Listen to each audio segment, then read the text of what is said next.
मैदान करबला में 22,000 का लश्कर भेजकर फतेह का जश्न मनाने का इरादा करने वाला जिंदगी भर के लिए कफे अफसोस मलता रहा, नाकाम। और जो कट गया वो नेज़े की नोक पर चढ़ करके कुरान सुनाता रहा, कामयाब। अल्लाहु अकबर, या रसूल अल्लाह, जिंदाबाद जिंदाबाद, अल्लाहु अकबर, या रसूल अल्लाह। कत्ल करने वाला नाकाम और कत्ल होने वाला कत्ल हो गया, सर तन से जुदा हो गया। जिसमें मैदान करबला में बिखरा हुआ है, सर नेज़े पे चढ़कर अपनी जिंदगी का सबूत देकर जमाने वालों को बता रहा है, देखो काटने वाला मर गया, कटने वाला जिंदा हो गया। क्या बात है बाबा, सुभान अल्लाह सुभान अल्लाह। काटने वाला मर गया और कटने वाला जिंदा हो गया। जभी तो जमाना पुकार के कहने लगा, कत्ले हुसैन असल में मर्गे यजीद है, इस्लाम जिंदा होता है हर करबला के बाद। गौर करो, फिक्र करो कि ये कामयाबी मिलती कैसे है। कामयाबी के पीछे तो दुनिया भाग रही है, लेकिन ये कामयाबी मिलती कैसे है। तो जो कामयाबी देने वाला है उससे पूछो, अपनी अक्ल से फैसले मत करो। जो कामयाबी देने वाला है उससे पूछो कि ये कामयाबी मिलती कैसे है। तो रब्बे करीम कुरान मुकद्दस में इरशाद फरमाएगा, कद अफलह मन तज़क्का, कामयाब वो हुआ जिसने दिल पाक कर लिया। सुभान अल्लाह सुभान अल्लाह, जिंदाबाद जिंदाबाद। हमारी नहीं है, हमारे उलमा की नहीं है, हदीस भी नहीं है, ये कलाम रब्बानी है, अल्लाह का कलाम है। कद अफलह, अफलह का माना कामयाब होना, कद अफलह यकीनन वो कामयाब हुआ जिसका दिल पाक हो गया। बोलिएगा, जिसका दिल पाक हो गया। कुरान मुकद्दस के 18वें पारे की इब्तिदा है, रब फरमाता है, कद अफलहल मुमिनून। क्या फरमाया रब ने? ईमान वाला कामयाब हो गया। बोलिए, अल्लाह ने क्या फरमाया? ईमान वाला कामयाब हो गया। मेरी अपनी बात हो तो उसे डाल देना चौराहे पर, लेकिन कलामे इलाही हो तो कलेजा हिलेगा, उसका इनकार भी नहीं कर सकते। और मोमिन हो तो इकरार करना आपकी मजबूरी बन जाएगा। कद अफलहल मोमिनून, ईमान वाला क्या हुआ? बोलिए ना, ईमान वाला कामयाब हो गया। किस चीज में कामयाब हुआ? बेईमान के मुकाबले में ईमान वाला, बोलिए ना, बेईमान के मुकाबले में ये ईमान वाला कामयाब है। और ये किसी बच्चे को भी समझाने की जरूरत नहीं है कि कामयाब वो होता है जो अल्लाह और रसूल पर ईमान लाए, या कामयाब वो होता है जो कई हजार कई लाख माबूदों को अपना खुदा माने। तो एक जवाब होगा, अल्लाह पर ईमान लाने वाला, बोलिए ना, अल्लाह पर ईमान लाने वाला कामयाब है। परवरदिगारे आलम एक आयते करीमा में इरशाद फरमाता है, कद अफलह मन ज़क्काहा व कद खाब मन दस्साहा। कामयाब कौन हुआ? कद अफलह मन ज़क्काहा, कामयाब वो हुआ जिसने अपने दिल को, बोलिए ना, जिसने अपने दिल को पाक किया, वो कामयाब हुआ। और जो तिलावत मैंने की है उसमें रब फरमाता है, कद अफलह मन तज़क्का व ज़कर रस्म रब्बिही फसल्ला। कामयाब वो हुआ जिसने पहले दिल पाक किया, उसके बाद अल्लाह का जिक्र, तवज्जो है, अल्लाह का, वो ज़कर रस्म रब्बिही, उसने अपने रब के नाम का माला जपा, जिक्र किया, सुभान अल्लाह, अल्हम्दुलिल्लाह, अल्लाहु अकबर। अल्लाह रब्बुल इज्जत के अस्माए हुस्ना में से किसी भी नाम का उसने जिक्र किया। फसल्ला, उसके बाद उसने नमाज पढ़ी। बोल दीजिए, उसके बाद उसने अल्लाह ने कामयाबी की 3 सीढ़ियां बताई है। पहला दिल का पाक करना, दूसरा अल्लाह का जिक्र करना, तीसरा नमाज, बोलिए ना, तीसरे नमाज पढ़ना। ये कामयाबी की जमानत रब ने इन 3 चीजों में रखी है। किन 3 चीजों में रखी है? बोलिए ना, किन 3 चीजों में? दिल पाक, जबान जाकिर, पूरा जिस्म आबिद। जबान जाकिर जिक्र करे और पूरा जिस्म आबिद रब की बारगाह में नमाज की इबादत करे। पूरे जिस्म से, सारे आज़ा से अल्लाह की बंदगी में लग जाए, इबादत करे, नमाज पढ़े। फसल्ला, फिर उसने नमाज पढ़ी। अजीजा ने मोहतरम, बात थोड़ी सी समझ में आई। ये तज़क्का का जो लफ्ज है, तज़क्का का ये बना है तज़किया से। इसका माना होता है कल्ब को, एक है कालिब, ये कालिब, कालिब का माना जिस्म, और एक है कल्ब, कल्ब का माना दिल, कल्ब का माना दिल।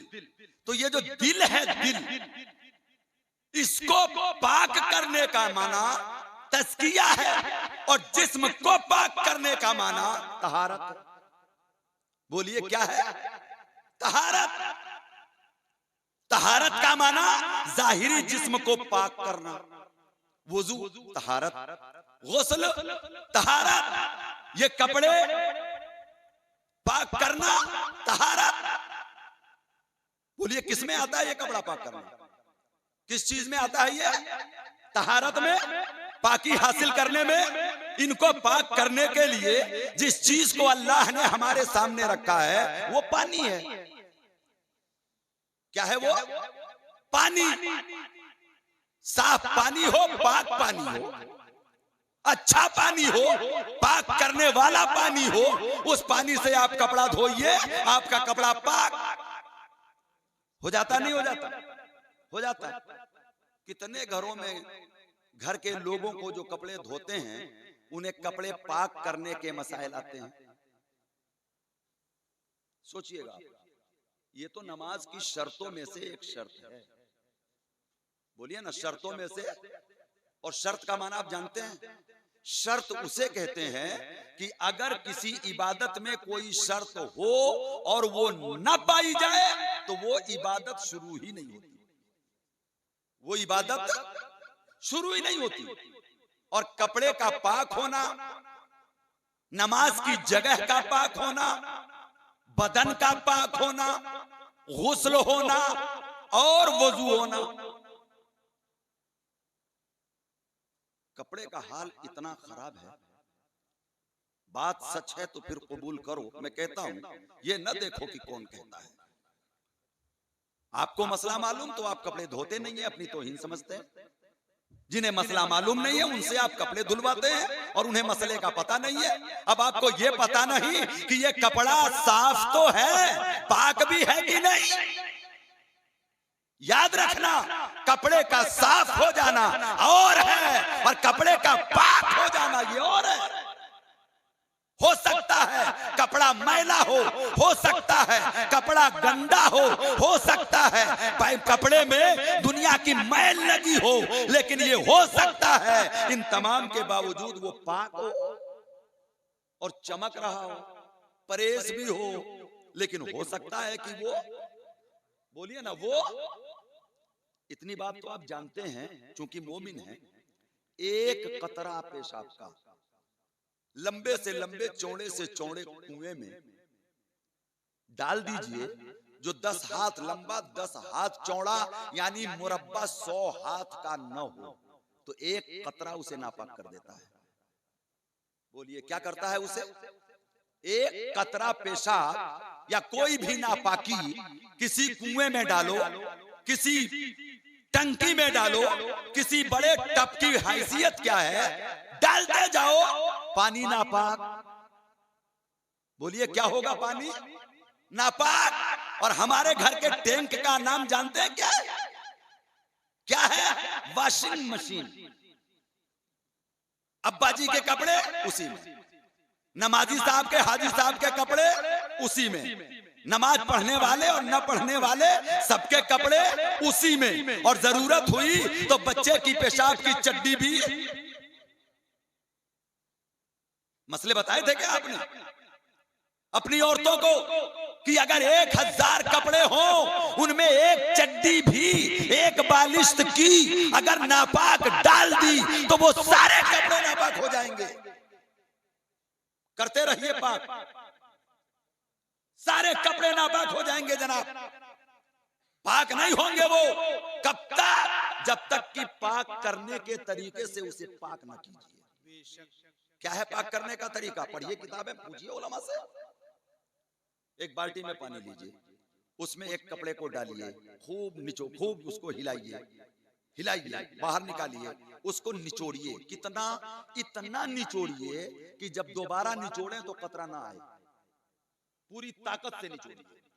उसके बाद उसको अलग रख दीजिए, हाथ भी धोइए, वो बाल्टी भी धोइए, फिर दूसरा नया पानी लीजिए, फिर उसमें उस कपड़े को डालिए और फिर उसको उसी तरह हिलाइए। हिलाने के बाद फिर निचोड़िए, पूरी ताकत से निचोड़िए, फिर अलग रख दीजिए, हाथ धोइए, वो बाल्टी धोइए, फिर उसके बाद पानी भरिए। 3 बार जब आपने इस तरह निचोड़ दिया तो एक कपड़ा आपका पाक हो गया। अब अगर 10 कपड़े एक साथ थे तो बोलिए ना, मुसीबत खुद ने क्यों बढ़ाई भैया? आप जो पाक था उन्हें अलग रहने देते, जो नापाक था उन्हें अलग धोते। मसाला बताइए, सीखिए। ये तो नमाज के शराइत में है, बल्कि ईमान वाले की घुट्टी में है पाकी हासिल करना। अल्लाह तबारक व तआला की शान ये है कि फरमाता है इन्नल्लाह युहिब्बुत तव्वाबीना व युहिब्बुल मुतत्तहिरीन। अल्लाह की शान ये है कि वो तौबा करने वालों से और खूब पाक होने वालों से मोहब्बत फरमाता है। सुभान अल्लाह, सुभान अल्लाह। बेशक ये ईमान वालों की शान नहीं है कि खड़े खड़े बगैर पानी के, बगैर ढेले के, बगैर किसी सुखाने वाली चीज के पेशाब कर ले और उस पेशाब के कतरे को अपने बदन में टपका ले। ये ईमान वाले की शान। याद रखिए, नमाज पढ़ें, अल्लाह तौफीक दे, लेकिन अगर कोई बंदा, कोई जवान, कोई भाई, कोई बूढ़ा किसी वजह से अगर नमाज ना भी पढ़ पा रहा हो अपनी शामते आमाल से, तो कम से कम पाक तो रहो मेरे भाई। बोलिए ना, कम से कम पाक तो रहो। ये ढेले से इस्तिंजा करना किसके लिए है? ईमान वाले के लिए। पानी से पाकी हासिल करना किसके लिए है? ईमान वाले के लिए। बैठकर इस्तिंजा करना किसके लिए है? ईमान वाले के लिए। नबी करीम को मानने वालों, ये तुम्हारे नबी की तालीमात है, उस पर अमल कब करोगे? अगर सर्वे करके देखेंगे ना ईमानदारी के साथ, तो आज 75% हमारी कौम का फर्द आपको नापाक मिलेगा।